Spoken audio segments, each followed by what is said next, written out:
ഒരു കാലത്ത് മലയാള സിനിമാ രംഗത്ത് തിരക്കേറിയ നായിക നടിമാരായിരുന്ന മഞ്ജു വാര്യരും ദിവ്യ ഉണ്ണിയും.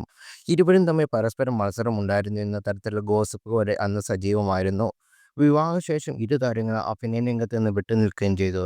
എന്നാൽ ദിലീപുമായുള്ള വിവാഹബന്ധം വേർപെടുത്തിയ ശേഷം സിനിമയിലേക്ക് തിരിച്ചെത്തിയ മഞ്ജു വാര്യർ ഇന്ന് തെന്നിന്ത്യയിൽ തന്നെ പ്രധാന നടിമാരിൽ ഒരാളാണ്.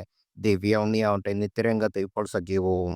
മഞ്ജു വാര്യർ, ദിവ്യ ഉണ്ണി എന്നിവർക്കൊപ്പം ചഞ്ചൽ, ജോമോൾ എന്നിവർ നിൽക്കുന്ന ഒരു ചിത്രം ഇപ്പോൾ സോഷ്യൽ മീഡിയയിൽ വൈറലായിക്കൊണ്ടിരിക്കുകയാണ്.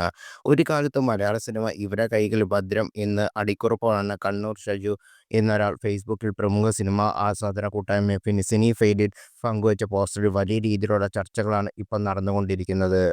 ഇത്തരം ഒരു ചിത്രം പലരും കണ്ടിട്ടതായിട്ട് കാണുകയില്ലെന്നും പോസ്റ്റ് പങ്കുവച്ച ഒരു അഭിപ്രായത്തോട് പലരും യോജിക്കുന്നതാണ് ശ്രദ്ധേയം. മഞ്ജുവിനെക്കുറിച്ചും ദീപികയെക്കുറിച്ചും ഏതാണ്ട് പറഞ്ഞത് ശരിയാണ്. ജോമോൾ നായികയായി അത്ര ശ്രദ്ധിക്കപ്പെട്ടില്ല. ചഞ്ചൽ ആകെ 3 സിനിമയോ മറ്റോ ചെയ്തിട്ടുള്ളൂ. മഞ്ജു വാര്യർ, ദിവ്യ ഉണ്ണി, ശാലിനി, കാവേരി ഒപ്പം വാണി വിശ്വനാഥ്. അതായിരുന്നു മഞ്ജുവിന്റെ ആദ്യഘട്ടത്തെ നായികാ നിര എന്നാണ് ദേവിക എന്നൊരാൾ മറുപടിയായി കുറിച്ചത്. 96-99 മഞ്ജുവിന്റെ കാലഘട്ടമായിരുന്നു മലയാള സിനിമയിൽ. പല സിനിമകളിൽ നായകനേക്കാൾ സ്കോർ ചെയ്തു. വിവാഹശേഷം വന്ന പുതിയ നായകന്മാരെ മഞ്ജുവിനെ വെച്ച് വിലയിരുത്തുമായിരുന്നു. വാണി വിശ്വനാഥ്, മഞ്ജു വാര്യർ, ദിവ്യ ഉണ്ണി, കാവേരി, ശാലിനി, ജോമോൾ. 95 മുതൽ 99 വരെ ഇവരായിരുന്നു ലീഡ്.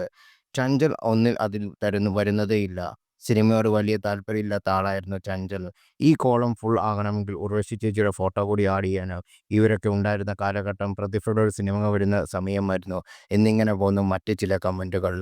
1990, 2000 കാലഘട്ടത്തിൽ നായകന്മാരിൽ സംയുക്തമായി ഉൾപ്പെടുത്താത്ത പറയത്തിൽ ഒരു അന്വേഷിച്ചുകൊണ്ട് ഓരോ നടികൾക്കും അവരുടേതായ ബെഞ്ച് മാർക്ക് ചെയ്ത കഥാപാത്രങ്ങൾ ഉണ്ടാകും.